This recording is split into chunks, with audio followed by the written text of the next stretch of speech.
le produit vendu est brut. En ce qui concerne la finition, c'est comme tous les autres revêtements bois, c'est-à-dire il peut être ciré, huilé ou vitrifié. Nous avons retenu le huilage pour des questions de pratique et de facilité d'entretien.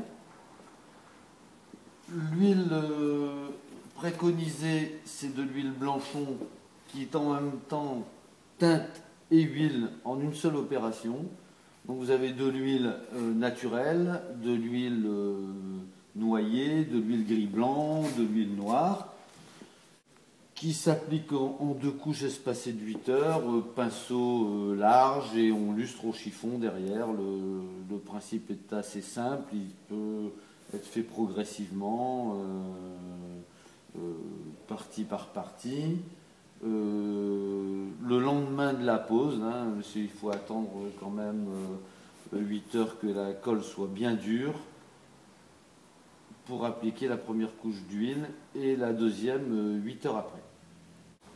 Donc si vous voulez remettre en service tout de suite votre salle de bain, par exemple, parce que le produit est compatible en salle de bain, si vous n'avez qu'une salle de bain et que vous devez la réutiliser le lendemain, à ce moment-là, 2 jours avant, tranquillement, sur une table, vous mettez un papier de journal, vous posez vos lames dessus, votre pinceau large, l'huile, vous mettez sécher les lames debout le long d'un mur, et après vous les posez déjà huilées.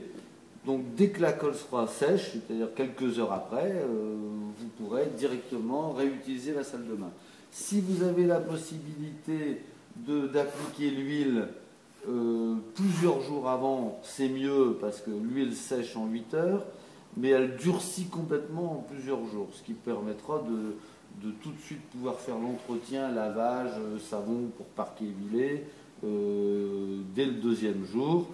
Ou alors vous l'huilez le matin, la veille, et puis à ce moment-là, vous attendrez 8 jours pour pouvoir laver vraiment à fond le sol de la pièce.